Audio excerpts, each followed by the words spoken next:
Welcome back to Deep Dive English. Today we are declaring war on distraction. And if you're listening, you probably know exactly what we're talking about. It's that feeling, that constant friction between the thing you know you should be doing, that big important project, and what your brain just, wants to do, which is to grab the phone for that quick hit of something new. Yeah, you sit down, you're ready to start that report, and suddenly it's an hour later, and all you've done is, bounce between your inbox, the news, and some group chat. Exactly. And that's the core frustration we're diving into today. Wow. Why can't you focus for more than 10 minutes? It's a question of our time, really. And we need to get one thing straight right from the start. It's not your fault, but it is your problem to fix. That's such a critical distinction to make, because the moment you think, oh, I'm just lazy or I don't have enough discipline, you've already lost. You've internalized it. You've internalized it, you've made it a character flaw. But if you see that the whole environment, the whole digital world is actively working against you, that it's a rigged game, then you can actually start to build a defense. And that is our mission for this deep dive. We're going to get into the neurology of it all, focus, dopamine, and this skill we all need to survive now. Deep work. The source material we're looking at is pretty clear. Focus isn't our default state anymore. It's a resource, and it's running out. And distraction isn't an accident. It's an industry. It's a business model. So we're not talking about just putting your phone on silent. This is bigger. It's way bigger. It's about understanding the architecture of the modern world, how it's been built to literally fragment your mind for profit. So to fight back, we have to start there. We have to understand the enemy's territory. Okay, let's do it. Lay out the architecture for us. So the first big concept we absolutely have to nail down is the attention economy. At its core, it's simple. The business model of almost every major digital platform you use for free isn't designed to help you. It's designed to capture as much of your time and attention as possible. You hear people say harvesting your attention, which sounds a bit dramatic, but when you look at how they make money, it's true. It's completely true. They're not in the business of providing a service, not really. They are in the business of selling your eyeballs to advertisers. That's the transaction. And the old saying is more true now than ever. If you're not paying for the product, you are the product. So every second I spend scrolling is a tiny piece of currency. A tiny, highly valuable piece of currency that gets measured, bundled, and sold. This isn't just about making an app that people enjoy, it's about behavioral engineering. Which takes us to the mechanism, right? How they actually do it. Exactly. This is where it gets into our biology. They've figured out how to hijack the brain's dopamine reward system on an industrial scale. Dopamine. People always call it the pleasure chemical, but that's not quite right, is it? It's a huge oversimplification. Dopamine is much more about motivation and seeking. It's the chemical of wanting, not necessarily the chemical of liking. It's what drives you to check your phone. It's the anticipation, the idea that something new could be there. That's the hook. And the platforms are masters at exploiting it, using something called a variable reward schedule. Like a slot machine. It's exactly like a slot machine. You pull the lever or refresh the feed, and you don't know if you'll get a reward. Maybe you'll see it like maybe a juicy piece of gossip, maybe nothing. That unpredictability is neurologically irresistible. It's far more addictive than knowing you'll get a reward every time. And this isn't just a minor annoyance. We're talking about actual physical changes to the brain's wiring, right? Yeah. What's the long-term damage here? The long-term damage is profound. These apps deliver these incredibly fast, low-effort dopamine hits. A notification, a red badge, an endless scroll. Our brain is wired to seek the path of least resistance for reward. So you've got this super easy, instant reward on one side, Right. and then on the other side, you have writing a difficult report. A difficult report where the reward, finishing it, getting praised for it, is hours, maybe days away. The brain just looks at that and goes, no thanks, I'll take the easy win right now. Over time, your brain's reward threshold gets completely reset. So it devalues hard work. It neurologically devalues delayed gratification. It actively destroys your capacity for long-term concentration because the short-term hits are so much more appealing to your primitive brain circuits. So when I sit down to work and my brain immediately screams, check your phone. It's not me being weak. It's my brain doing exactly what it's been trained to do. That is the crucial takeaway. This is the diagnosis we're seeing everywhere. Fragmented attention. And when you ask yourself, am I just weak? The answer from all the research is a clear, definitive no. You're not weak. You are outmatched. I really like that framing, outmatched. It's not you versus your willpower. It's you versus a supercomputer whose only job is to figure out how to get you to click one more time. And it's running billions of experiments a day to get better at it. This isn't a character flaw. It's a biological disadvantage in a hostile environment. Your brain is being trained every single day to crave novelty and run away from concentration. What does that look like in practice, that fragmentation? It's the inability to just be alone with your thoughts. It's the twitch, the reflex to grab your phone when you're in an elevator for 30 seconds. It's reading a paragraph and having to go back and read it again because you can't hold the thought. You can't tolerate boredom. You can't tolerate even a moment of non-stimulation. And if you can't own your own cognitive space for 5 minutes, the stakes get incredibly high. Because this isn't about wasting time. It's about losing the ability to think deeply, to solve hard problems, to create anything of real value. Okay, so that's the diagnosis. If we're going to talk about fixing it, we have to quantify the cost. What does this fragmentation actually do to us when we're trying to get work done? This is where it gets really painful. Let's talk about the practical cost then. The day-to-day damage. The big concept here is context switching. Right. This is where we start talking about feelings and start talking about hard numbers. This is the invisible tax you pay all day long. So define it for us. What is a context switch? It's any time your brain has to change its focus from one complex task to another. So you're deep in a spreadsheet, you hear a ping from your email, you switch over to read it, you reply, and then you try to go back to the spreadsheet. That's the switch. Seems harmless enough. It feels harmless, but it's cognitively catastrophic. The data from the research is, frankly, shocking. Every time you do that, every single interruption, it takes your brain an average of 23 minutes and 15 seconds to get back to the same level of deep focus you had before. Wait, say that again? 23 minutes. So every time I glance at a Slack message, I'm not losing 30 seconds. I'm effectively throwing away the next half hour of productivity. You're throwing away the next half hour of deep productivity, yes. It's because of a phenomenon called attention residue. Attention residue. Okay, your brain doesn't just cleanly drop the last task. A part of your focus, a residue, stays stuck on the email you just read. You're still half thinking about the tone, what you should have said, what they'll reply. So when you go back to the spreadsheet, you're not using your full cognitive capacity. Part of your brain is still occupied. Let's do the math on that because it's terrifying. Let's say in 1 hour, a pretty standard work block, I check my phone or email just 4 times, which feels low for most people. For many, that's very conservative. 4 times an hour, that's 4 times 23 minutes, that's 92 minutes of recovery time. Inside a 60-minute window. That doesn't even make sense. Yeah. It means you are literally spending your entire hour in a state of cognitive recovery. You Yeah. never actually get to a state of deep focus. You're just constantly trying to get back to where you were. You feel busy, you feel frantic, but you're not producing anything of high quality. You're operating in a perpetual state of cognitive debt. This just completely demolishes the whole idea of multitasking, doesn't it? The idea that it's a skill to be proud of. It's the biggest lie of modern work. Your brain cannot do 2 complex things at once. It just can't. What it's doing is switching between them really, really fast and paying that 23-minute penalty every single time it switches back. So you're not doing 2 things at once. You're doing 2 things badly. Terribly. And this forces you into the ultimate trap, which is the default mode of work for so many people now, shallow work. Right. Define shallow work for us. Shallow work is all the stuff that's not cognitively demanding. The tasks you can do while you're distracted.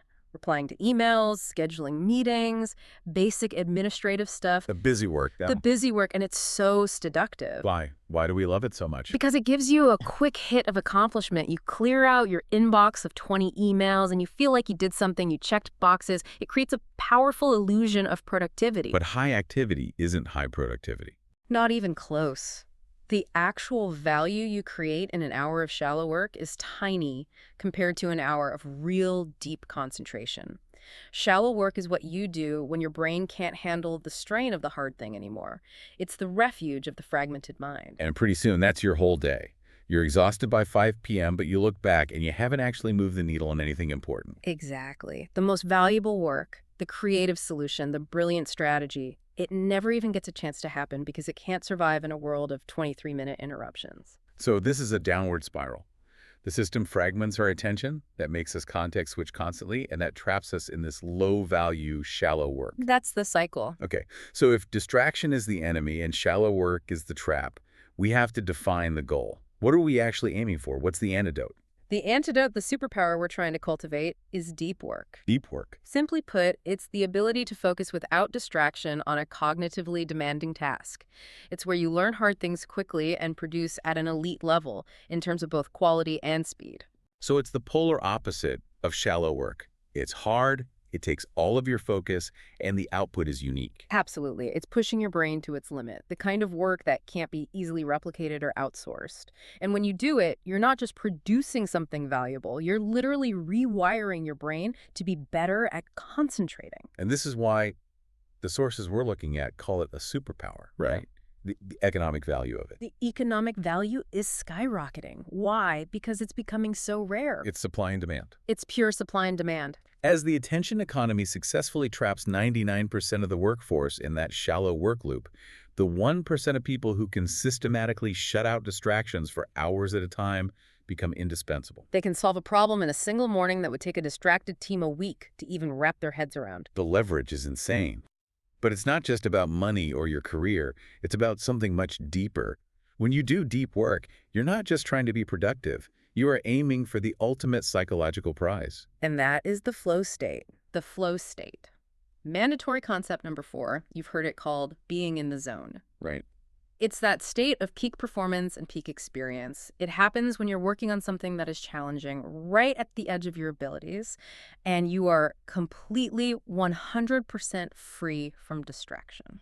And what does that feel like for someone in it? Time just melts away. You look at the clock, and 3 hours have gone by in what feels like minutes. Your sense of self disappears. You're not worrying or second-guessing. You are just doing.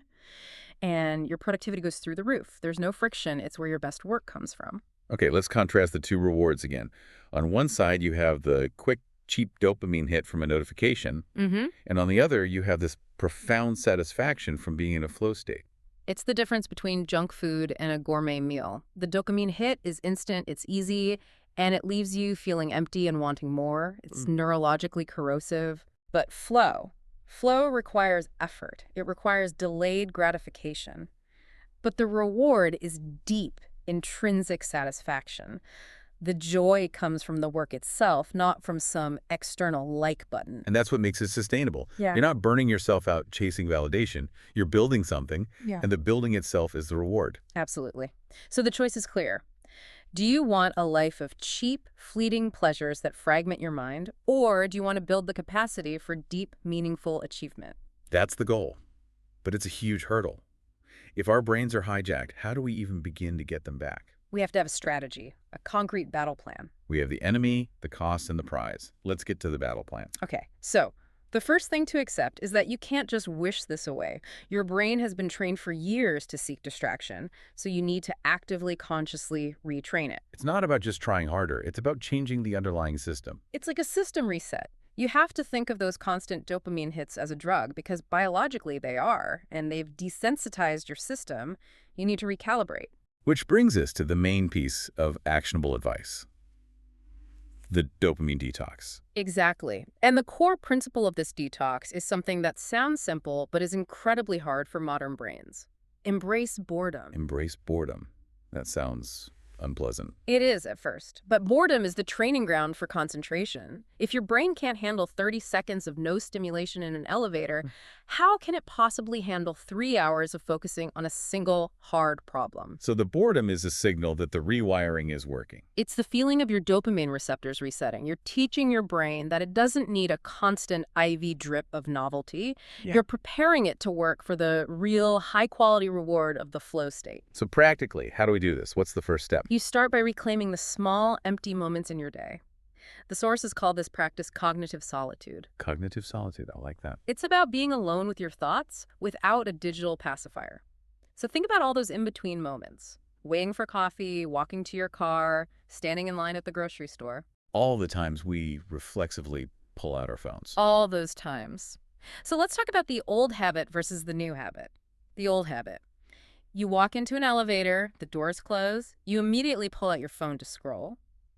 You're avoiding 60 seconds of silence. We've all done it. The new habit. Yeah. You get in the elevator and you do nothing. You just stand there, you look at the floor numbers, you let your mind wander or you let it be quiet, and you feel that pull, that urge to grab your phone, and you just let it be there. You don't act on it. That's the workout, resisting that urge. That's the mental push-up. It feels uncomfortable, but that discomfort is you building your attention muscle. If you can't win the battle for 5 minutes of solitude, you'll never win the battle for 3 hours of deep work. So you have to practice being bored intentionally. You have to schedule it. Go for a walk without headphones or your phone. Just walk. Let your brain process things in the background. That's where some of the best ideas come from, in that idle time. Okay, so that's the mental training. But what about the systems we need to put in place to protect that focus once we start building it? Right, because willpower alone will always fail. You need to build a fortress around your time and attention. This is about building focus endurance. It's a muscle. Yeah. You don't go to the gym and lift the heaviest weight on day one. You'd never do that. So you don't start by trying to do a 4-hour deep work session. You start with 30 minutes, then 45, then an hour. But for that block of time, you are unreachable. It is sacred. So what's the most powerful system for protecting that time? One of the best strategies is called fixed schedule productivity. You don't just wait for deep work to happen. You schedule it. You put it on your calendar first thing in the morning, and you treat that appointment as if it's with the most important person in the world. Because it is. It's with your most productive self. Exactly. You decide from, say, 9 a.m. to 11 a.m. you are doing one thing and one thing only. All the shallow work, the emails, the meetings, that gets pushed to the afternoon. That flips the whole script. Most people start their day by diving into the urgent chaos of their inbox. Which guarantees their day will be shallow. You prioritize the important, not the urgent. And you have to be ruthless with your digital environment. Phone in another room. Notifications off. Use app blockers. Make it physically difficult to get distracted. It's easier to remove the temptation than to resist it. Always. Yeah. And one last powerful tool is the shutdown ritual. Okay, tell me about that. At the end of your workday, you don't just close your laptop. You take 5 minutes, you review what you've done, you make a clear plan for what you'll tackle tomorrow, and then you say a phrase out loud like, shutdown complete. Does saying it out loud matter? It does. It's a clear signal to your brain that the workday is over. You've captured all the open loops. This stops your mind from chewing on work problems all evening, which lets you recharge properly and hit the ground running for the next day's deep work session. It manages that attention residue we talked about. So this whole strategy is about moving from being outmatched by the system to actively taking back control. It's about reclaiming ownership of your own brain. You're teaching it that the deep satisfaction of solving a hard problem is infinitely better than the cheap thrill of another notification. And when you do that, you're not just getting more done. You're fundamentally changing your relationship with your work and your mind. That 23-minute penalty starts to become a thing of the past. You spend your days in flow, not in recovery. The secret weapon, then, is intentional discomfort. It's choosing the productive boredom over the easy distraction. That is the price of admission to a focused life. Okay, this has been a really powerful and frankly urgent analysis. Let's just quickly recap the battle plan we've laid out here. Sure. We started with the problem, the hack itself. The attention economy is designed to create fragmented attention by hijacking our brains with dopamine hits. Then we looked at the real-world cost of that, the trap of context switching and its brutal 23-minute penalty, which pushes us into a world of low-value, shallow work. And then we defined the goal, the superpower we're after, deep work. That intense, focused state that allows us to produce elite work and experience the incredible satisfaction of the flow state. And finally, we laid out the strategy, the counterattack. It starts with a dopamine detox, learning to embrace boredom and practice cognitive solitude, rebuilding that attention muscle so we can finally protect our time and get things done. It's a tough fight, for sure. The entire modern world is pushing against you. But the ability to concentrate isn't some gift you're born with. It's a skill. And it is absolutely achievable for anyone who is willing to take back control from the dopamine trap. So we want to leave you with one final provocative thought, something to think about in your next moment of, hopefully, intentional boredom. If all the data shows that deep work is the single most valuable skill in our economy, and at the same time our technology is being precision engineered to destroy our ability to perform it, What will the future look like? What will be the social and economic divide between the tiny percentage of the population who can cultivate and protect their focus and the vast majority who are left perpetually fragmented, their greatest cognitive potential drained away by the next notification? We'll leave you with that question to explore in your next moment of quiet.